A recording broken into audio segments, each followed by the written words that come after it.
Voilà. Est-ce que Musk a réussi son pari en sortant Grok 3? Eh bien, visiblement, oui. C'est juste incroyable ce qu'il a fait, encore une fois. Je vous fais un topo sur tout ce qu'il y a à savoir sur Grok 3. De ce que j'en comprends, il est déjà quasiment au niveau de GPT-5. Je vais vous expliquer ça.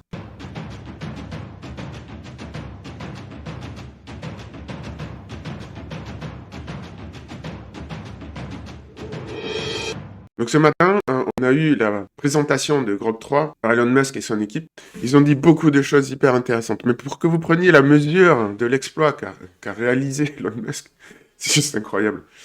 Donc, on a Grok 3 qui est classé premier sur Chatbot Arena. Donc, c'est l'évaluation des utilisateurs. En plus de ça, il est classé premier actuellement sur les benchmarks de raisonnement et de codage. Alors, il ne dépasse pas de temps que ça les autres modèles, mais bon, il est premier pour l'instant. Alors, O3 serait éventuellement meilleur, mais O3 n'a pas été déployé. Donc, pour l'instant, Grok 3 est le meilleur actuellement. Et vous allez voir que la concurrence va être rude. Donc, pour que vous mesuriez l'exploit, Grok 3, le projet commence en mai 2024. Et il a déjà, premier exploit, donc la construction de Colossus, le data center qui a permis d'entraîner Grok 3, 100 000, c'est dingue. 100 000 processeurs H100. Alors, l'année dernière, c'était le meilleur processeur qui existait. Aujourd'hui, il y en a un nouveau, le B100. Mais bon, je suppose que il ne va pas tarder à être intégré dans ce data center qui continue de croître. Et ça pose des défis absolument gigantesques en termes de gestion de l'énergie. Donc, évidemment, Elon Musk profite de son expérience dans le domaine avec Tesla et les batteries qui servent à gérer des réseaux électriques de haute puissance. Mais bon, n'empêche que ils l'ont construit en 122 jours, en 4 mois seulement. Et derrière, l'entraînement de Grok 3 donc, a mis à peu près 6 mois. 6 mois donc moins d'un an, pour voler la première place aux autres modèles, ceux de Google, ceux d'OpenAI. Mais c'est pas tout. Dans leur présentation, ils nous révèlent que Grok 3 donc, continue à s'améliorer de jour en jour. Donc ce lancement n'est que le début. Vous pourrez en profiter avec l'abonnement Premium Plus sur Twitter, 22 € par mois, ou bien accès aux fonctionnalités bêta avec Super Grok pour 30 € par mois. Alors je vous dis, c'est déjà du niveau GPT-5 parce que GPT-5, en fait, qu'est-ce que c'est le projet derrière? C'est un modèle unifié. Parce qu'aujourd'hui, OpenAI propose tout un tas de modèles pour faire différentes tâches. Il y a un modèle pour raisonner, puis il y a différents modèles si on veut raisonner plus ou moins longuement, etc. Donc ça devient un peu compliqué à utiliser. Et le projet de GPT-5, donc, c'est d'unifier GPT-4 avec les modèles qui raisonnent et d'avoir la possibilité de régler le niveau de raisonnement qu'on veut. En fait, c'est ce que propose déjà Grok 3. Alors aujourd'hui, c'est pas encore le cas, mais ils annoncent aussi l'intégration de la voix directement dans le modèle, donc toujours unifié. Donc on pourra parler au modèle, il pourra nous répondre, réfléchir. Ils ont aussi une fonction Deep Research, donc c'est les prémices de l'agentivité. Alors pour l'instant, OpenAI donc reste leader sur le domaine de l'agentivité avec ses opérateurs. Bon, personnellement, je suis un peu sceptique sur ces histoires d'opérateurs.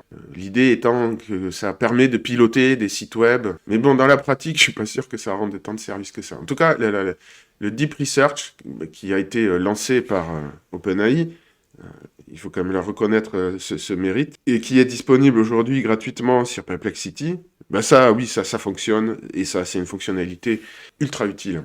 Donc, Grok va le proposer, bien évidemment.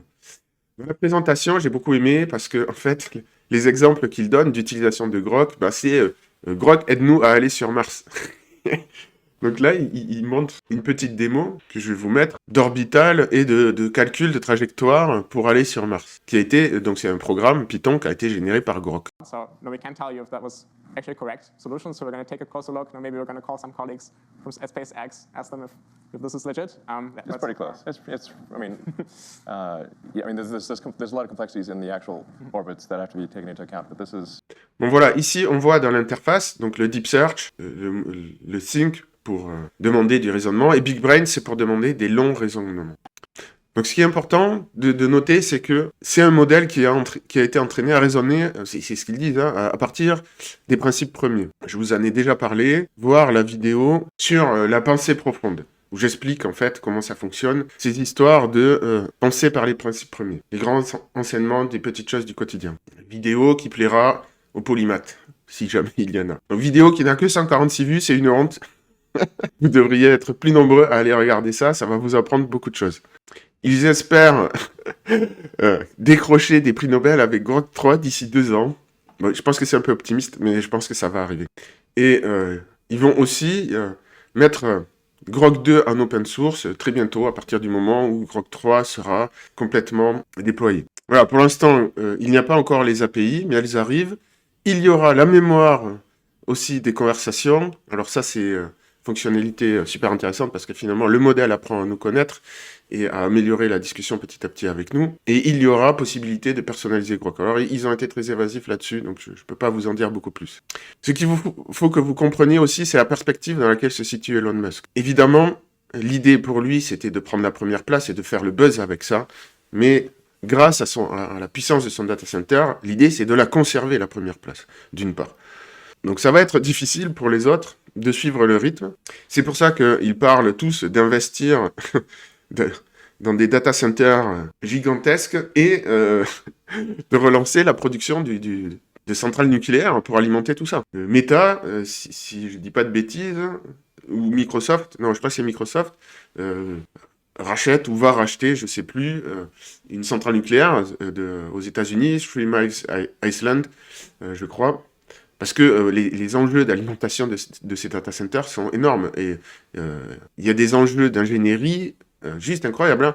Je suis pas spécialiste du domaine, je peux pas vous faire un topo détaillé, mais avoir construit ce data center Colossus, c'est vraiment un exploit, en plus en si peu de temps. Parce qu'il faut arriver à les alimenter, il faut arriver à refroidir tout ça, c'est des problèmes d'ingénierie. Bon bref, c'est incroyable. Et en plus derrière, l'idée, je trouve ça génial, hein, j'ai pas d'autre mot, c'est que ça va servir à Elon Musk à accélérer la fabrication de ces fusées, des calculs d'ingénierie nécessaires donc pour son projet d'aller sur Mars. Et en plus, cette IA va aussi servir, en tout cas, je ne sais pas si Grok 3 va servir directement, mais le data center va servir à entraîner les robots Optimus, dont Elon Musk a déjà fait la présentation précédemment, mais là, il l'a dit explicitement, c'était évident, mais que l'idée, c'est d'envoyer ces robots sur Mars pour aller commencer à construire, en fait, les bases qui accueilleront les terriens plus tard. Et c'est en synergie avec les voitures Tesla et le pilotage automatique. Donc tout ça, je le redis, je l'ai déjà dit, Elon Musk travaille sur un projet civilisationnel. Il ne construit pas une industrie, il construit une civilisation. OpenAI construit des IA. Anthropic, travaille aussi sur une IA. Enfin bref, les autres, ils travaillent chacun sur leur projet dans leur coin. Elon Musk, lui, il construit une civilisation. Et il y a des synergies entre tous ces projets, parce que évidemment que les IA sont extrêmement gourmandes en énergie, donc en récupérant Twitter, il récupère une source de données qui alimente ces IA et qui permet de donner une plateforme aussi à Grok 3 pour que l'adoption soit massive plus rapidement. Les robots qu'il construit vont servir à construire ses propres usines, mais ils vont aussi servir à aller sur Mars. Ils vont aussi servir à acquérir les données. Vous voyez là, en ce moment, le robot, il voit, il a une caméra. Donc ça sert à alimenter les IA et donc à préparer les prochaines générations d'IA. Les satellites qu'il envoie dans l'espace mettent en place un réseau de communication, un réseau Internet qui permet de diffuser à la fois son réseau social, mais aussi qui va servir pour communiquer avec l'industrie du spatial qu'il va déployer. Quand il se lance dans le forage avec la Boring Company pour améliorer les transports dans les villes, et donc il y a des projets à New York, là, en ce moment même, de tunnels qui sont forés, c'est aussi une industrie qui va servir dans l'espace. Quand il va s'agir de mettre en place des bases sur Mars, il faudra ce genre de technologie. Tous les projets d'Elon Musk sont en synergie les uns avec les autres, et c'est un projet civilisationnel. Rendez-vous bien compte, c'est pas pour être grandiloquent ou pour faire du buzz, mais vraiment, ce gars-là, c'est plus qu'Iron Man. Il est plus grand que les personnages de science-fiction dans ses projets, et ça avance. il y arrive. Bon, moi, je sais pas si vous vous rendez compte de ce qu'il réalise. C'est vraiment surhumain. Bref, voilà, c'était mes 5 minutes de groupie. Mais Grok 3, donc, arrive. Là, il prend le leadership. Et avec la puissance de calcul qu'il y a derrière, ça va être difficile pour les autres de le redépasser, je pense. En tout cas, c'est le pari qu'il fait. Et donc voilà, pour l'instant, Grok 3 est premier sur à peu près tous les benchmarks. Et ça, en moins d'1 an. Et je vous invite à vous poser une question. Quand Optimus, ou un autre, je ne sais pas si le robot d'Elon Musk sera le premier à avoir un moment iPhone ou un moment ChatGPT, mais ça va pas tarder, dans quelques mois, dans quelques années, je ne sais pas exactement, il y aura un jour où ces robots vont débouler dans nos vies. Mais rendez-vous compte de ce que ça signifie. Encore une fois, je ne sais pas ce qu'ils seront capables de faire exactement. Mais on aura des robots, sûrement, auxquels on pourra parler, qui pourront interagir avec nous, faire des choses dans nos maisons, mais qui seront beaucoup plus intelligents que nous. Est-ce que, et là, je n'ai pas la réponse, hein, je vous pose la question, si vous avez des idées, ça m'intéresse, qu'est-ce qu'on va leur demander à ces robots? Est-ce qu'on va leur demander de faire la cuisine, de réparer notre évier, alors que ils sont bien plus intelligents que nous, puisqu'ils vont être branchés sur ces IA tels que Grok 3 et d'autres. Ils seront capables, je sais pas moi, de construire un réacteur à fusion nucléaire, comme ça a été le cas là, avec le jeune qui s'est amusé à faire ça sous la direction de Claude. Mais là, on aura des robots qui pourront le faire. On pourra faire des projets avec eux. Si vous avez envie de construire une petite fusée pour vous entraîner, ben, ils auront la connaissance pour le faire. Ils pourront vous aider à la faire. Mais qu'est-ce qu'on va faire de ces robots? Encore une fois. Donc là, il y a beaucoup de questions à se poser, des questions personnelles sur notre rôle en tant qu'humain sur cette planète Terre. Et c'est pour ça que moi, je vous propose sur cette chaîne ce que j'appelle le souverainisme personnel. Donc de développer notre humanité à son plein potentiel. La méditation, et si vous voulez la métacognition, ça va devenir absolument essentiel. Puisque l'intelligence, de toute manière, ben, ces robots vont l'avoir plus que nous, désormais. Donc ça me paraît vraiment fondamental, d'une part. D'autre part, ils vont nous aider à être en bien meilleure santé. Ça aussi, ça fait partie des domaines sur lesquels il faut commencer à réfléchir, à s'investir, parce que dans la pratique, c'est pas si simple. Et réfléchir aussi à comment va s'organiser l'économie, une fois qu'il va y avoir ces robots un peu partout. Au début, certes, tout le monde ne va pas pouvoir s'en payer un, mais l'idée, c'est que ça va coûter le prix, grosso modo, d'une voiture. Et que dans pas si longtemps que ça, ben, comme tout le monde aujourd'hui possède une voiture, tout le monde aura un robot de ce type-là. Et je le répète, il sera plus intelligent que nous. Donc on va quand même pas se limiter à leur demander de faire le ménage chez nous et de préparer à manger. Mais on aura une sorte de coach universel qui pourra, oui, éventuellement nous préparer de la nourriture, plutôt que d'avoir de la nourriture industrielle, d'avoir des plats préparés et en fonction de ce qui est bon pour notre santé, mais ils pourront aussi nous aider donc, dans tous les domaines qu'on voudra. Il faut que vous réfléchissiez à toutes ces problématiques, à la place de l'humain dans ce monde qui arrive, et à notre place, à votre place, de la société dans ce monde aussi. Bref, abonnez-vous, puisque ce sont les thématiques que je vais développer sur la chaîne petit à petit.